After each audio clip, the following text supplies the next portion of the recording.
여러분, 혹시 평소에 아무 생각 없이 드시던 음식이 어쩌면 치명적인 위험으로 돌아올 수 있다는 사실 알고 계셨나요?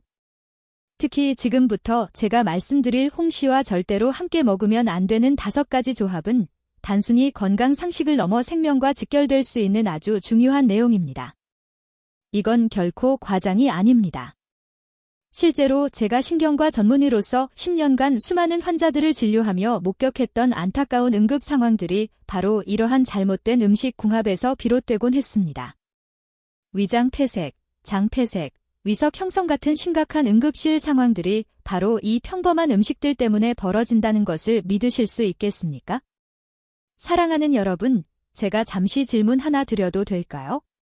만약 여러분이 매일 아침 즐겨 드시는 그 과일이 사실은 여러분의 건강을 서서히 해치고 있다면 그래도 계속 드실 건가요?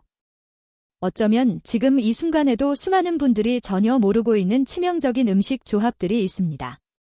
저는 10년 넘게 신경과 전문의로 일하며 수많은 환자분들을 만났습니다. 그 중에서도 특히 제 마음을 아프게 했던 순간은 단지 몰랐다는 이유 하나만으로 응급실에 실려오신 분들을 볼 때였습니다. 건강에 좋다고 알려진 음식조차도 잘못된 조합으로 먹으면 독이 될 수 있다는 사실 혹시 알고 계셨나요? 오늘 제가 여러분께 전해드릴 이야기는 단순한 건강 정보가 아닙니다. 바로 여러분과 여러분의 소중한 가족을 위한 생존 지침이라 할 수 있습니다. 이 영상에서는 홍시가 지닌 놀라운 효능부터 시작해서 절대로 함께 먹어서는 안 될 치명적인 조합들, 그리고 홍시를 가장 안전하고 효과적으로 즐기는 방법까지 모든 것을 상세하게 알려드릴 겁니다. 여러분의 건강을 지키고 사랑하는 가족의 안전을 보장하기 위해 지금 바로 구독 버튼을 눌러주세요. 이 짧은 영상 하나가 어쩌면 여러분의 삶을 완전히 바꿔놓을 수도 있습니다. 자, 그럼 본격적으로 홍시에 대한 궁금증부터 풀어볼까요? 홍시는 감나무에서 열린 감이 충분히 익어 말랑말랑해진 상태를 말합니다. 우리가 흔히 먹는 단단한 감과는 또 다른 매력이 있죠. 껍질을 벗기면 마치 부드러운 젤리처럼 달콤하고 촉촉한 과육이 우리를 반겨줍니다. 이 홍시가 왜 슈퍼과일이라고 불리는지 아세요? 바로 그 놀라운 영양 성분들 때문인데요. 첫째, 비타민C 함량입니다. 보통 비타민C 하면 오렌지나 귤을 떠올리실 텐데요. 놀랍게도 홍시에는 이 감귤류 과일들보다 훨씬 더 많은 비타민C가 들어있습니다. 사과나 토마토와 비교해도 압도적인 수치를 자랑하죠. 비타민C는 우리 몸의 면역력을 튼튼하게 하고 피부를 건강하게 유지하며 노화를 막아주는 강력한 항산화제입니다. 쌀쌀한 날씨, 감기 걱정이 되신다면 오렌지 대신 홍시를 선택하는 것이 훨씬 현명한 선택이 될 수 있습니다. 둘째, 홍시의 황색 색소 성분입니다. 이 노란빛을 내는 성분은 우리 눈의 황반을 보호하는 아주 중요한 역할을 합니다. 황반은 시력을 담당하는 눈의 핵심 부위인데 이곳이 손상되면 시력을 잃을 수도 있죠. 특히 나이가 들면서 찾아오는 황반변성 같은 질환을 예방하는 데 홍시의 황색 색소가 큰 도움을 줍니다. 스마트폰과 컴퓨터를 손에서 놓을 수 없는 현대인들에게 홍시는 눈 건강을 지켜주는 천연 보호막 같은 존재라고 할 수 있습니다. 셋째, 가장 주목할 만한 효능 중 하나는 바로 항암 효과입니다. 여러 연구 결과에 따르면 홍시를 꾸준히 섭취한 그룹에서 대장암 발생률이 현저히 낮게 나타났다고 합니다.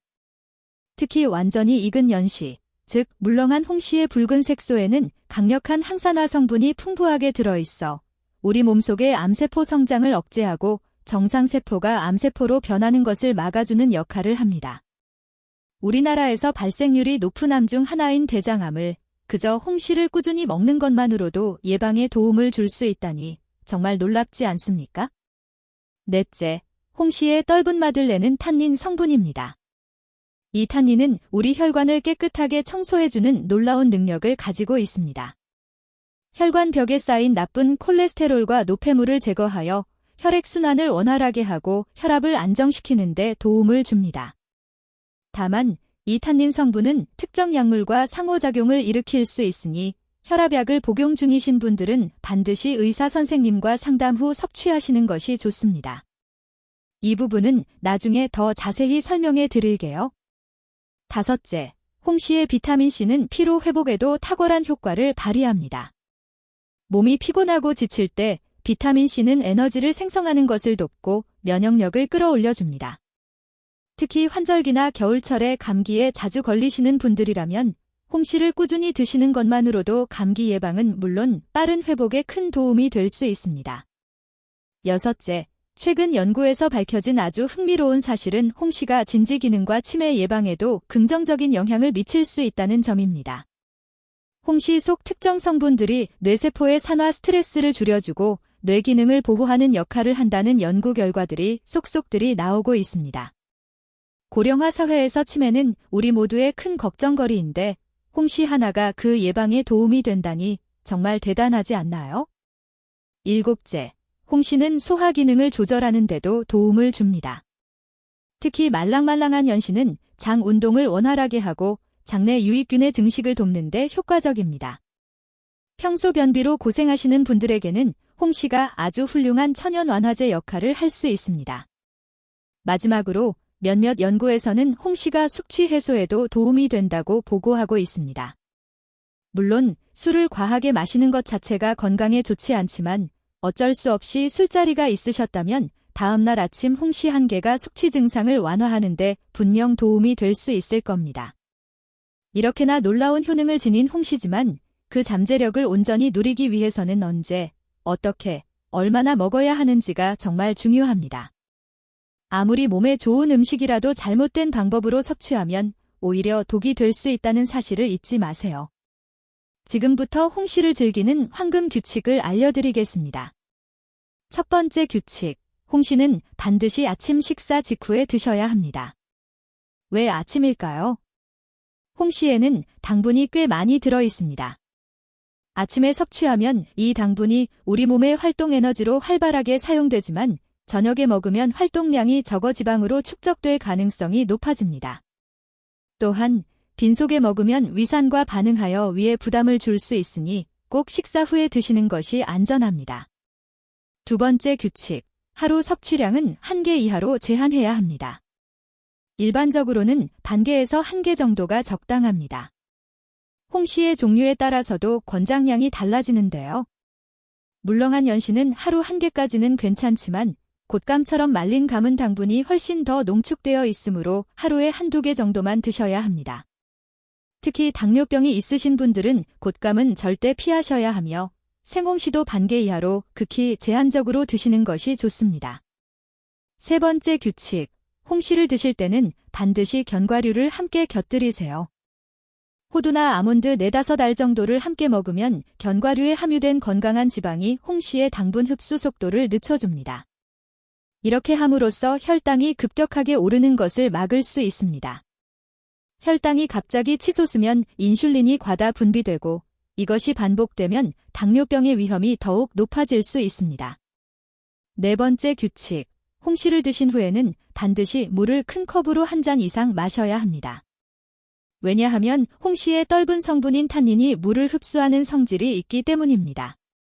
물을 충분히 마시지 않으면 장에서 수분이 부족해져 오히려 변비가 생길 수 있습니다. 특히 단단한 감을 드셨을 때는 더욱 신경 써서 물을 많이 드셔야 합니다. 이제 홍시의 종류별로 누가 어떻게 먹으면 좋을지 자세히 알려드리겠습니다. 홍시는 크게 3가지 종류로 나눌 수 있습니다. 바로 단단한 홍시, 물렁한 연시, 그리고 말린 곶감입니다. 단단한 홍시는 아삭한 식감이 살아있는 감을 말합니다. 이 단단한 홍시에는 떫은 성분인 탄닌이 비교적 많이 들어 있습니다. 탄닌은 장에서 수분을 흡수하기 때문에 변비를 유발할 위험이 있습니다. 따라서 60세 이하이고 소화 기능이 비교적 양호한 분들은 하루에 1개 이하로 드시되 반드시 물을 충분히 마시는 것을 잊지 마세요. 만약 평소 변비가 있거나 소화가 잘 안 되는 분들이라면 단단한 홍시보다는 물렁한 연시를 드시는 것이 훨씬 더 안전합니다. 물렁한 연시는 감이 완전히 익어 껍질만 남고 속은 젤리처럼 부드러운 상태를 말합니다. 연시는 노년층이나 소화 기능이 약한 분들에게 가장 적합한 형태입니다. 또한 변비로 고생하시거나 암 예방을 원하시는 분들에게도 연시가 가장 좋습니다.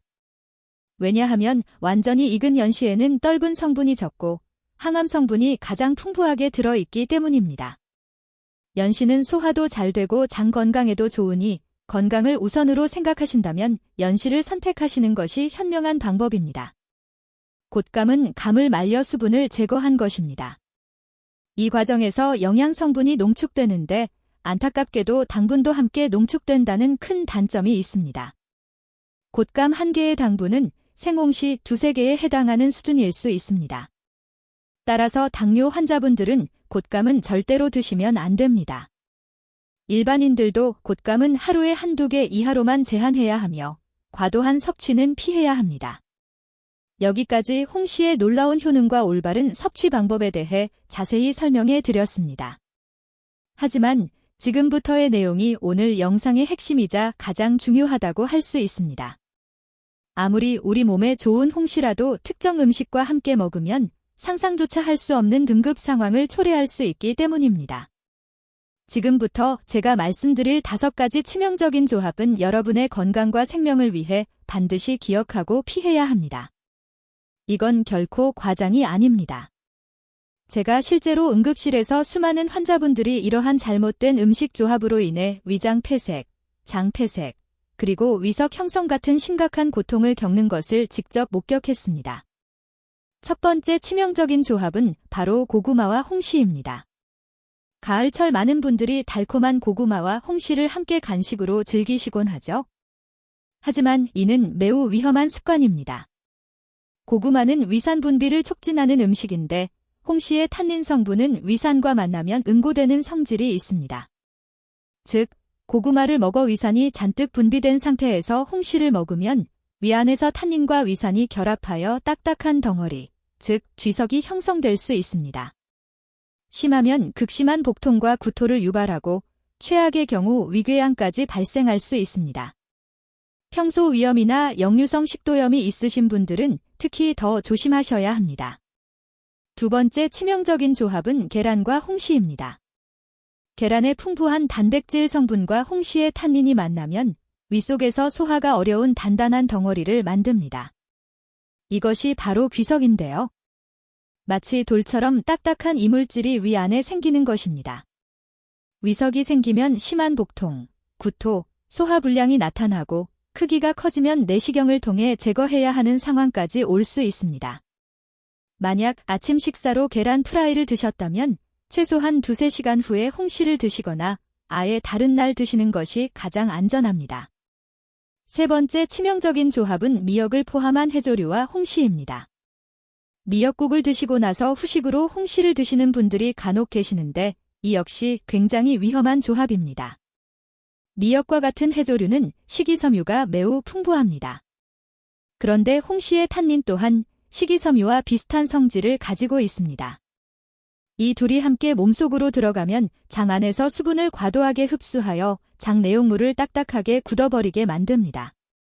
그 결과 심한 변비가 생길 수 있고 더 심각하면 장 폐색까지 발생할 수 있습니다. 장 폐색은 생명을 위협할 수 있는 응급 상황이므로 미역과 홍시는 절대로 같은 식사에서 함께 드시면 안 됩니다. 네 번째 치명적인 조합은 개고기와 홍시입니다. 비록 문화적인 차이가 있지만 일부 지역에서는 보신탕을 즐기는 경우가 있습니다. 하지만 개고기를 드신 후 홍시를 드시는 것은 굉장히 위험합니다. 한의학적으로 볼 때 개고기는 뜨거운 성질을, 홍시는 차가운 성질을 가졌다고 알려져 있습니다.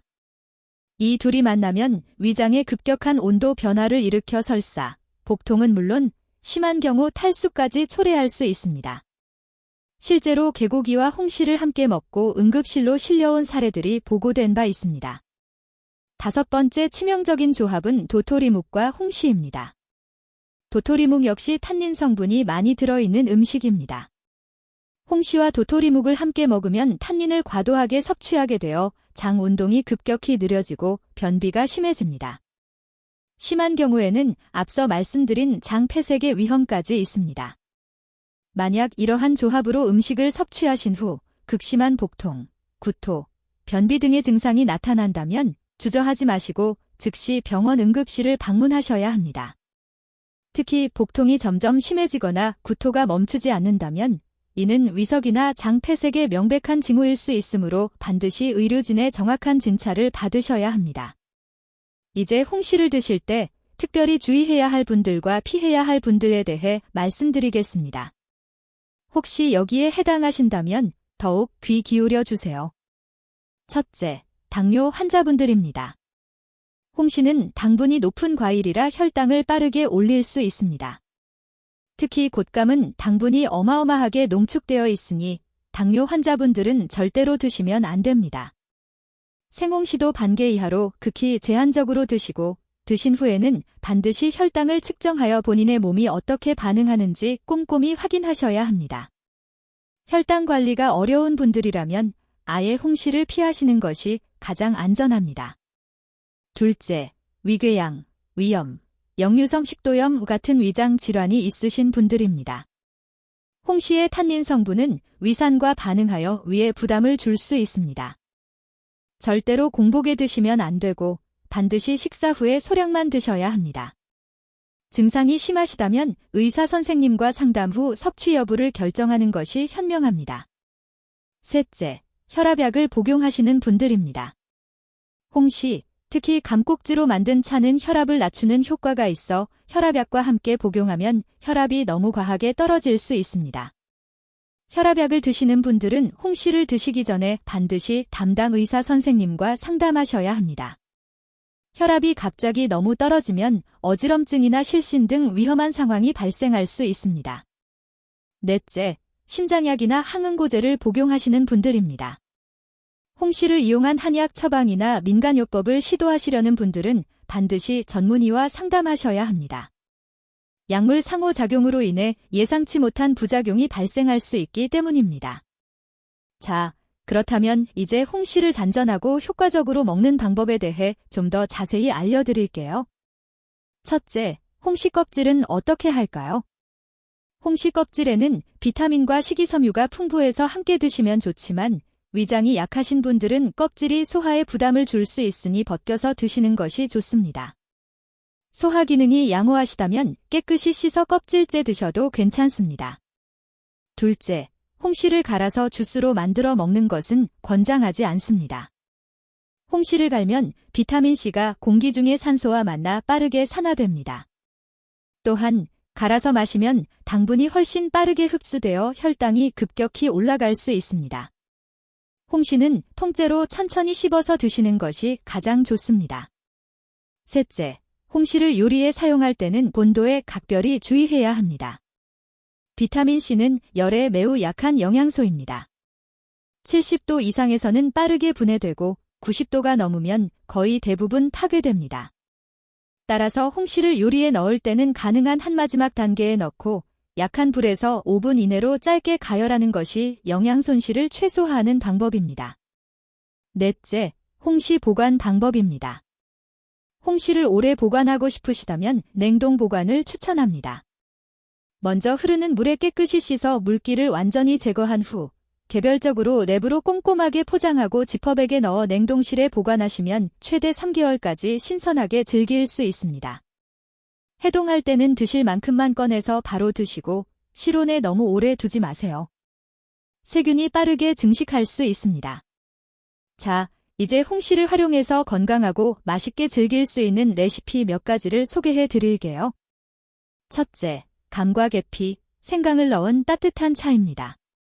감기 예방과 체온을 올리는데 아주 좋습니다. 물을 끓인 후 계피와 생강을 건져내고 물이 70도 정도로 식으면 홍시를 넣어 약한 불에서 살짝 우려내시면 됩니다. 둘째, 영양 가득한 저속 스무디입니다. 냉동 홍시에 우유나 두유, 꿀 조금, 그리고 호두 4-5알을 넣고 저속으로 30초 정도만 갈아주세요. 너무 오래 갈면 열이 발생해 비타민이 파괴될 수 있으니 짧게 갈고 10분 이내에 바로 드시는 것이 중요합니다. 셋째, 홍시를 넣은 부드러운 죽입니다. 회복기 환자나 수술 후 기력이 쇠한 분들에게 특히 좋습니다. 쌀죽을 끓이다가 마지막에 홍시와 대추를 넣어 마무리하시면 됩니다. 넷째, 홍시와 오트밀을 곁들인 건강한 아침 식사입니다. 오트밀의 풍부한 식이섬유가 홍시의 당분 흡수 속도를 늦춰주어 혈당 조절에 도움이 됩니다. 다섯째, 달콤한 홍시 꿀차입니다. 홍시를 곱게 으깬 후 40도 이하로 식혀서 꿀을 넣으세요. 40도 이상에서는 꿀에 좋은 영양 성분이 파괴될 수 있으니 꼭 식힌 후에 넣는 것이 포인트입니다. 이 외에도 홍시에 인삼, 대추, 생강 등을 조합한 한약 처방들도 있지만 이런 방법들을 시도하실 때는 반드시 약물 복용 여부와 고혈압 등 기저질환이 있는지 확인하시고 전문의와 상담 후에 결정하시기 바랍니다. 이제 여러분이 오늘 배운 내용을 바로 실천하실 수 있도록 간단한 실천 체크리스트를 말씀드리겠습니다. 하나, 홍시는 반드시 아침 식사 직후에 반개에서 1개 정도, 견과류 4-5알과 함께 물 1컵 이상을 바로 마시면서 드세요. 둘, 혹시 당뇨, 위장 질환이 있거나 약물을 복용 중이시라면 반드시 의사 선생님과 상담하십시오. 셋, 곶감과 단단한 홍시는 과다 섭취를 피하세요. 특히 당뇨 환자분들은 곶감은 절대 금물입니다. 넷, 홍시를 갈아서 주스로 만드는 것은 피하시고 만약 갈아야 한다면 저속으로 짧게 갈아 즉시 드세요. 다섯, 요리에 사용할 때는 70도 이하의 온도에서 짧은 시간만 가열하고 홍시는 가장 마지막에 넣으세요. 여러분, 오늘 제가 말씀드린 내용을 다시 한번 간략하게 정리해 드리겠습니다. 홍시는 분명 비타민C와 풍부한 항산화 성분으로 면역력을 높이고 눈 건강을 지키며 심지어 대장암 예방에도 도움을 주는 정말 놀라운 슈퍼 과일입니다. 혈관 건강과 피로 회복, 인지 기능 개선에도 효과적이죠. 하지만 아무리 좋은 음식이라도 잘못 먹으면 오히려 독이 될 수 있다는 사실을 절대로 잊어서는 안 됩니다. 고구마, 계란, 미역, 개고기, 도토리묵과의 조합은 위석, 장폐색과 같은 심각한 응급 상황을 초래할 수 있습니다. 당뇨 환자, 위장 질환자, 그리고 혈압약 등 특정 약물을 복용 중이신 분들은 특별히 더 주의하셔야 합니다. 홍시를 안전하고 건강하게 즐기는 방법은 의외로 간단합니다. 아침 식사 후에 적당량을 견과류와 함께, 그리고 충분한 물과 함께 드십시오. 되도록 열을 가하지 말고 갈아 마시기보다는 통째로 천천히 씹어서 드시는 것이 가장 좋습니다. 기억하십시오. 여러분은 여러분 건강의 진정한 주인입니다. 오늘 제가 드린 정보가 여러분과 여러분의 사랑하는 가족의 건강을 지키는데 소중한 길잡이가 되기를 진심으로 바랍니다. 이 영상이 유익하셨다면 부디 여러분의 소중한 사람들과 꼭 공유해주세요. 특히 우리 부모님과 조부모님께 이 영상을 보여드리세요. 그분들의 건강이 바로 우리의 행복이니까요. 댓글에 오늘부터 홍시를 이렇게 먹겠습니다. 와 같은 작은 다짐을 남겨주시면 감사하겠습니다. 여러분의 작은 실천이 큰 변화를 만들어낼 겁니다. 그리고 건강한 미래를 위한 더 많은 유익한 정보를 놓치고 싶지 않으시다면 지금 바로 구독 버튼을 눌러주세요. 마지막으로 아주 중요한 말씀을 드립니다. 오늘 제가 전해드린 모든 내용은 일반적인 교육 목적으로 제공된 것이며 개인의 건강 상태는 모두 다릅니다. 따라서 홍시를 드시기 전에 특히 기저질환이 있으시거나 약물을 복용 중이시라면 반드시 담당 전문의와 상담하시기 바랍니다. 여러분의 건강한 내일을 위해 저도 오늘도 최선을 다하겠습니다. 감사합니다.